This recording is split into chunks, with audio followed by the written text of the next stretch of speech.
Quel est selon vous le rôle de l'intellectuel, engagé dans la vie de son temps ou retiré? L'intellectuel, nous devrions d'abord nous mettre d'accord sur la définition de l'intellectuel. Au sens le plus large du terme, l'intellectuel, c'est celui qui se consacre par goût ou par profession aux activités de l'esprit. L'intellectuel, c'est aussi un consacré, c'est un homme, une femme au service de la vérité.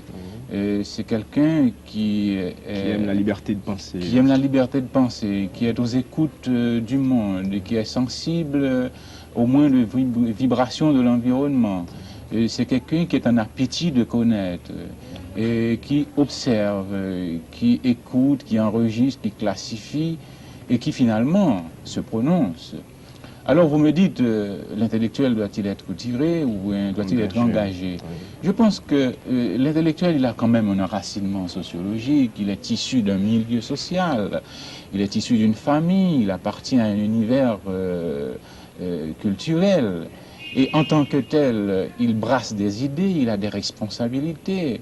Et je conçois difficilement un intellectuel conscient des problèmes de son milieu, de son environnement, et qui se garde de s'affirmer, qui se garde de les assumer, et qui se garde d'aider son environnement, son milieu à assumer ses responsabilités, à promouvoir le progrès. Donc je pense qu'en gros, je respecte la liberté de chacun, s'il plaît à un intellectuel de vivre d'une manière retirée, je crois qu'il est libre de le faire.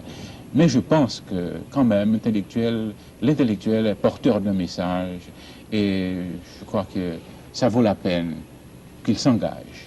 Et quelles sont les grandes qualités, selon vous, d'un intellectuel? Un intellectuel, il a au moins, je dirais, il faut au moins 3 grandes qualités à un intellectuel. Il y a d'abord la studiosité, et il y a ensuite un sens du mystère, si vous voulez, et une certaine discipline. La studiosité, c'est cette prédisposition vis-à-vis de tout ce qui existe, cette ouverture d'esprit vis-à-vis de l'environnement, vis-à-vis des autres, c'est cette sensibilité à l'environnement. C'est celui qui écoute, c'est celui qui observe, c'est celui qui réfléchit. La deuxième qualité de l'intellectuel, c'est son sens du mystère. Il faut que l'intellectuel soit lent à se prononcer. Il faut qu'il écoute. Il doit être attentif aux autres. Et comme disait saint Thomas, l'intellectuel doit être lent à parler et lent à se rendre au parloir. Eh bien oui, je crois que l'intellectuel doit avoir une certaine discipline corporelle. Il doit éviter les excès. Il faut qu'il soigne son sommeil, qu'il soigne son alimentation. Bref, il faut que l'intellectuel rende son corps disponible pour l'esprit, pour les choses de l'esprit. Hubert de Monstret, vous avez beaucoup publié, vos études sociologiques sur Haïti sont nombreuses et la plus importante selon moi est peut-être celle que vous avez publiée récemment sous le titre Sociologie du fait haïtien. Et en publiant ce livre, vous avez voulu comprendre, découvrir et expliquer en particulier les facteurs qui conditionnent le développement économique, social et culturel des populations urbaines et rurales d'Haïti. C'est un gros travail. Oui, j'avoue avec vous, effectivement, que c'est un gros travail.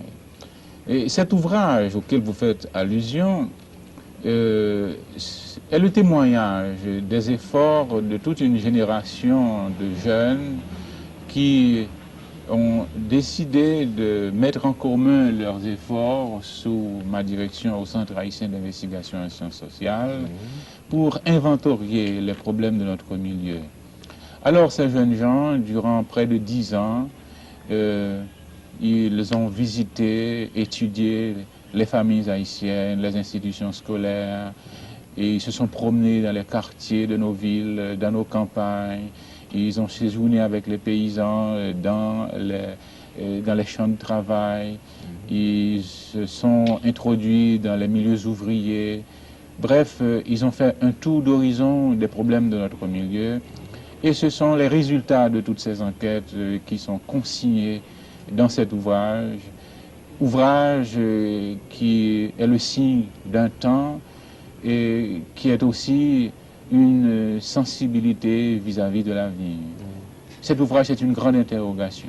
Mais alors, dans cet ouvrage, vous avez privilégié deux grands points, les mutations profondes qui altèrent aujourd'hui les structures sociales haïtiennes et les contraintes qui menacent l'équilibre de notre société et son devenir. Résultat, pessimiste? Pessimisme, non. Mais je dirais doute Oui. ou encore interrogation.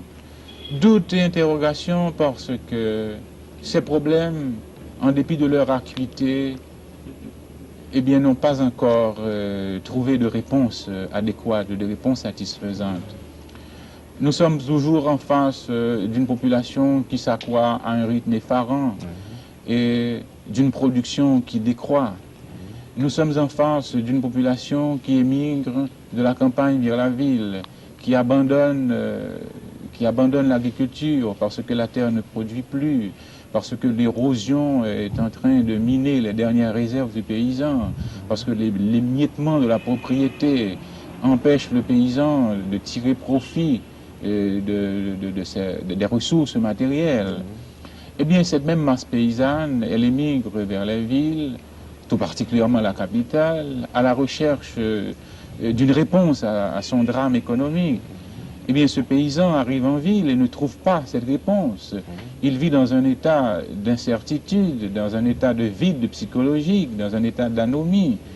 Alors, les problèmes du logement se posent avec acuité à Port-au-Prince. Port-au-Prince devient une ville qui n'est pas capable de répondre aux pressions qui s'exercent sur ces structures. Donc, la ville craque et certaines villes de province suivent le mouvement. Donc, vous avez dit pessimisme, je dis interrogation, je dis doute. Il faut dire que c'est un sujet assez délicat, mais c'est un dialogue très ouvert qui dit honneur. Tout peut se dire ici, l'important c'est d'être franc avec soi-même. D'ici quelques instants, nous vous reviendrons.